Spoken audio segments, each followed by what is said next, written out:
넋두리입니다. 자작이라 하셔도 좋고 멍청하다고 욕을 하셔도 좋습니다. 그냥 어디에든 말하지 않으면 너무 힘들어서 제가 정신이 나갈 것만 같아서 이렇게 글을 씁니다. 5년 동안 전혀 몰랐습니다. 정말 까마득히 모르고 살았던 제가 너무 원망스럽네요. 이 더러운 곳에서 저만 나가면 그만인데 왜 이렇게 눈물이 나는지 모르겠습니다. 아무튼 지금부터 드라마에서도 나오지 않을 법한 제 이야기를 시작할게요. 남편과 신우는 이복남매라고 했습니다. 저는 남편보다 5살이 많았고 신우는 남편보다 7살이 어렸죠. 남편의 친엄마는 남편이 어릴 때 돌아가셨고 새어머니를 평생 엄마처럼 여기며 살았다고 하더라고요. 그리고 그 새어머니와 친아버지 사이에서 태어난 신우가 있었는데 나이 차이가 많아서 그런지 남편은 살뜰하게 신우를 살폈고 신우는 저랑 나이 차이가 많이 나서 그런지 약간의 어린 행동을 하는 것 외에는 그저 무난무탈한 신우였습니다. 아무튼 신우가 18살 되던 해에 새어머니도 돌아가시게 됐고 건축업을 하시는 아버지는 지방에서 공사가 많아서 한 달에 2~3번 집에 오시고는 했었다고 하더군요. 가끔 도우미 아줌마를 부르기도 하고 남편하고 신우가 청소랑 밥을 해먹으면서 서로 챙기며 살아가던 시절에 저는 남편을 만나서 연애를 했죠. 그때 신우의 나이는 20살이었고 남편의 나이는 27 그리고 저는 32의 나이였습니다. 32살인 저는 27의 남자친구가 나와 결혼해주지 않을까 봐서 전전긍긍했고 어린 신우가 시집을 갈 때까지 같이 살면서 보살펴주기로 하는 조건을 걸고 제 나이 34에 결혼을 했네요. 신우는 크게 모나지 않고 성격이 무탈한 편이었고 자기 일은 자기가 스스로 하는 편이라 크게 부딪힐 일이 없었습니다. 집은 아버님 명의로 된 45평짜리 아파트였고 여전히 아버님은 한 달에 2~3번만 오셔서는 하루 정도 같이 놀고 먹고 자고는 일 때문에 지방으로 가시곤 하셨죠. 29의 남편은 제 남편이라서가 아니라 누가 보더라도 훈훈한 외모의 능력도 매너도 좋은 남자였습니다. 하지만 그에 비해 저는 그냥 평범한 사람이었고 그나마 내세울 수 있는 건 제 나이에서 3살 정도 어려 보이는 그냥 조금 동안의 평범한 외모입니다.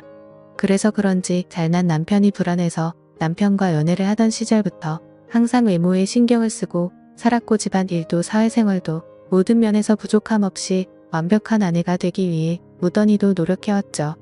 다행스럽게도 남편은 출장 외에 특별히 술을 먹거나 늦는 일이 없더라고요. 집안 일도 같이 해주고 신우이가 시집살이 시키지는 않느냐며 너스레도 떨어주던 자상한 남편이었습니다.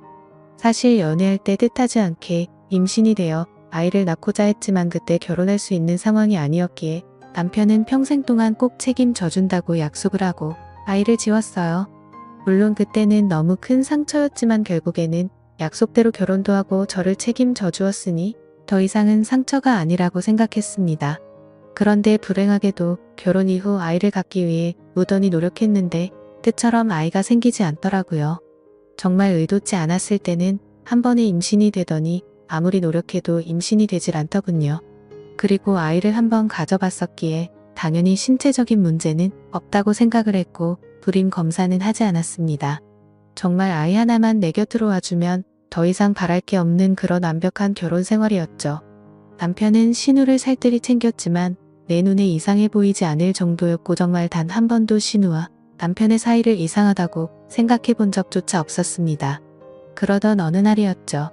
남편은 밖에서 술자리를 잘하지 않았고 집에 와서 저랑 마시거나 신우랑 셋이 마시거나 했는데 그날도 셋이서 밤늦게까지 소주에 와인까지 즐겁게 한바탕 거하게 마시고 잠이 든 날이었습니다.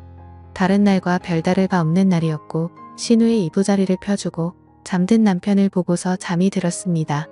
원래 술을 마시면 중간에 깨지 않고 항상 늦잠을 잤는데 그날은 술 때문인지 목이 말라서 잠시겠죠. 근데 옆에서 잠들어 있어야 할 남편이 없었고 거실에 나가봤는데도 없더라고요. 그래서 주말에는 운동을 하러 종종 나가기에 운동하러 나갔는가 보다 하고 물을 마시고 다시 침대로 가서 잤습니다.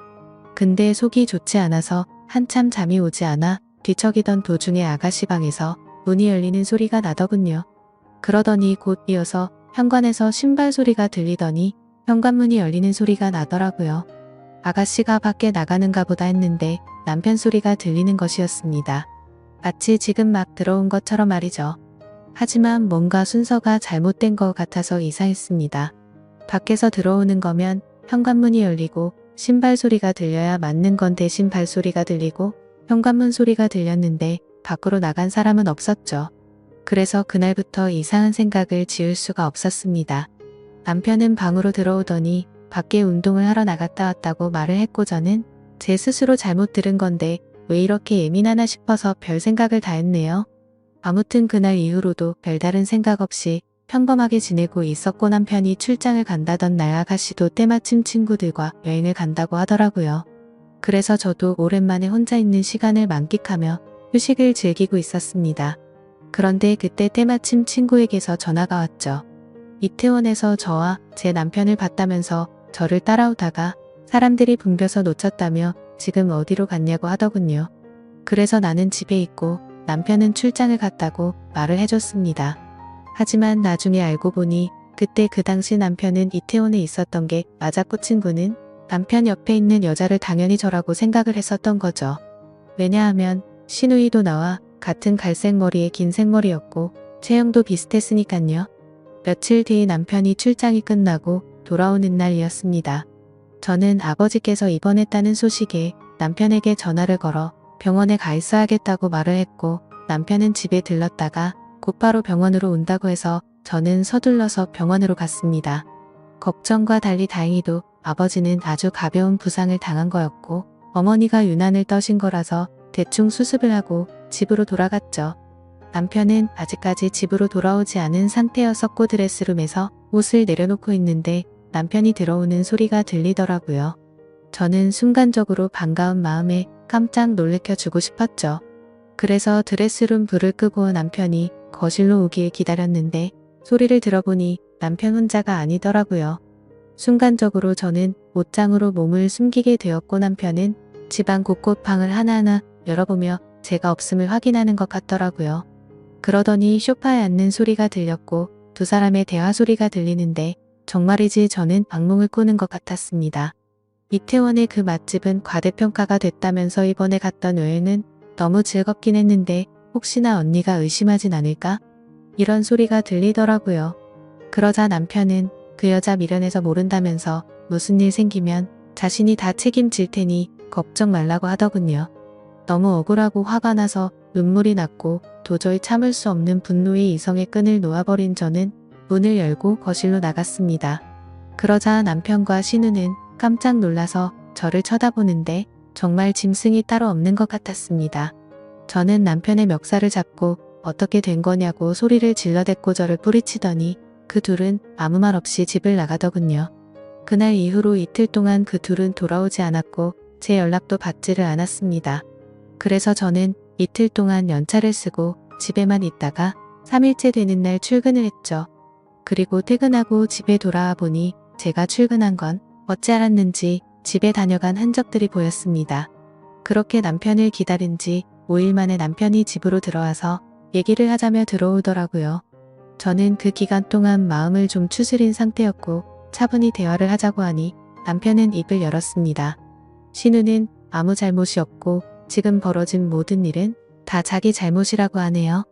신우는 사실 새어머니가 데리고 들어온 갓난아이였고 자신 아버지의 피가 섞이지 않았답니다.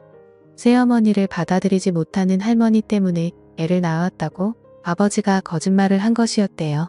아무튼 그렇게 새어머니가 돌아가시고 나서 신우는 남편에게 많이 의지를 하게 됐고 집에서나 밖에서나 단둘이 지내는 일이 많아지고 서로 의지하면서 서로 간의 감정이 커져가기 시작했답니다.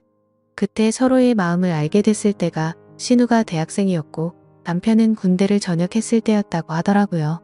하지만 아무리 피가 안 섞인 남남이라고 할지라도 잘못된 걸 알았기에 서로가 몇 번이나 연락을 끊고 새롭게 살아보려 했지만 잘 되지 않았답니다.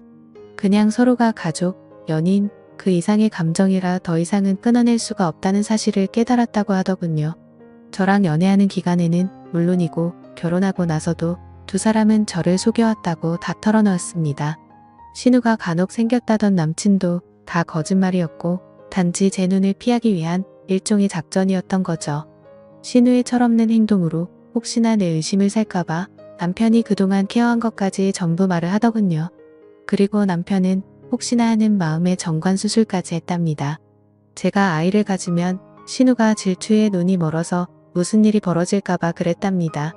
정말 남편이 진실되게 하는 말을 들으면서도 이게 꿈인지 진짜인지 믿을 수가 없겠더라고요. 순순히 자기 입으로 시인을 했지만 간통죄가 없어졌으니 이 둘을 감옥으로 보낼 수도 없는 노릇이었습니다. 이혼 소송을 해서 재산이라도 뺏어보려 했지만 변호사와 상담을 해보니 어차피 둘이 결혼해서 같이 모은 돈 반 나누는 거 외에는 이자료 1,000만 원에서 3,000만 원 정도 받을 수 있을 거라고 하더라고요. 그런데 남편이 1억을 주겠다며 괜히 남들 입에 오르내리지 않게 소송은 하지 말고 조용히 협의 이혼을 하자더군요. 같이 모은 돈도 전부 저를 주고 위자료로 1억을 주겠답니다. 그 말이 저를 위해서가 아니라 신우를 위해서인가 보다 생각이 들더군요. 그리고 얘기를 들어보니 시아버지란 사람도 이미 알고 있는 것 같았습니다. 세상을 떠난 새엄마라는 사람과도 생전에 서류상으로 혼인을 하지 않았었고 서류상으로도 둘은 정말 완벽한 남남이니 이제 저만 없어지면 둘이 잘 먹고 잘 살 수 있겠지 싶더라고요. 저도 도저히 그 인간과는 지낼 수 없었기에 모든 걸 포기했습니다. 이혼 서류는 이미 접수했고 5년 동안 모은 돈과 위자료 1억까지 오늘 입금이 되었더군요. 저와 대화한 이후로 남편과 신우는 단 한 번도 집으로 들어오지 않았고 저는 이제 제 옷가지들만 싸서 이 집에서 나가면 되는데 왜 이렇게 가슴이 먹먹하고 찢어질 것 같은지 모르겠네요. 우리 부모님께서는 아직 이 사실에 대해서 전혀 모르시는 상황이고 제 친구들도 아무도 모르는데 저는 어디로 가서 울어야 할지 모르겠습니다.